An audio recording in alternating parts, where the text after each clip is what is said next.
गुरुजी राधे राधे जी। गुरुजी, मेरा एक सवाल यह था कि पहले के जो हमारे पूर्वज थे गुरुजी, उन्होंने अपने बच्चों को ऐसा क्या संस्कार दिया था कि मतलब उनकी वो बच्चे परवरिश कर गए सर, जबकि वो अनपढ़ थे, ज़्यादा शिक्षित नहीं थे। और आज का समाज ज़्यादातर शिक्षित है गुरुजी, लेकिन वो अपने बच्चों को इतना संस्कार नहीं दे पा रहा है कि उनके बच्चे उनकी परवरिश नहीं कर रहे हैं। शिक्षित नहीं है आज का समाज, लंठ है। ये कौन सी शिक्षा है आज की कि पढ़ लिख के शराब पी रहे हैं, पढ़ लिख के पराई औरत पराई पुरुष के पीछे पड़े? ये थोड़ी पढ़ाई है, ये लंठाई है, मूर्खता। पढ़ाई लिखाई इसे नहीं कहते।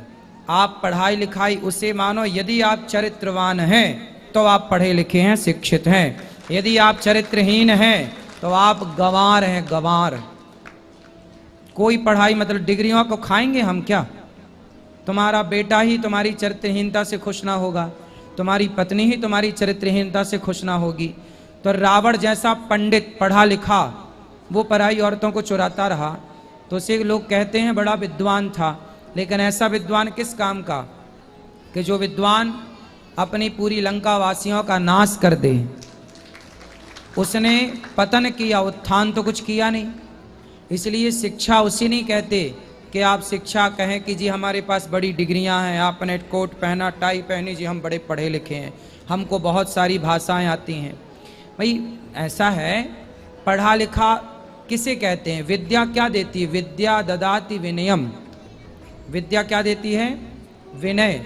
यदि आपके पास नम्रता है, सरलता है, सहजता है, बोलने का सलीका है, आपको बोलने का तरीका आता है, माँ से कैसे बात करना, पिता से कैसे बात करना, बच्चों से कैसे बोलना। आजकल के पढ़े लिखे लोगों को माँ से बात करने की, पिता से बात करने की तमीज़ नहीं, और ये कहते हैं पढ़े लिखे।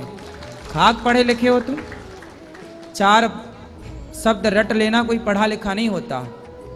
पढ़ा लिखा आपके चरित्र में कितनी पढ़ाई है, आपके जीवन में कितना बदलाव है। शिक्षा का अर्थ ये नहीं है कि डिग्रियां। आप खूब इंग्लिश बोलें, खूब फ्रेंच बोलें, खूब जर्मन बोलें, खूब आप अन्य भाषाएं बोलें, जी हम पढ़े लिखे हैं। भाषाओं के ज्ञान हो जाने से पढ़ा लिखा नहीं है। ये तो संगत में रह लो जिसके आपको वो भाषा आ जाएगी।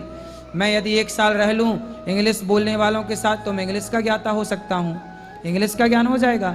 मैं यदि 1 साल रह लूँ चाइना के लोगों के बीच में तो मुझे चाइनीज भाषा बिना पढ़े आ सकती है, रहन सहन के कारण। तो ये तो संगति का प्रभाव है कि आपकी भाषा कैसी है। लेकिन ये आपका संस्कार तय करेगा कि आपको बोलने का सलीका क्या है, आप किस तरह से बात करते हैं। आप क्या माता को ईश्वर मानते हैं? मातृ देवो भव, पितृ देवो भव। यदि आप अपने बड़ों का सम्मान करते हैं, आप यदि बड़ों का आदर करते हैं, यदि आप बच्चों का सम्मान करते हैं, बच्चों में भगवान का दर्शन करते हैं, प्रत्येक जीव का आप आदर करके और हर जीव में दया का भाव रखते हैं, तो आप पढ़े लिखे हैं। वरना सिवाय लंठ के कुछ नहीं हैं आप।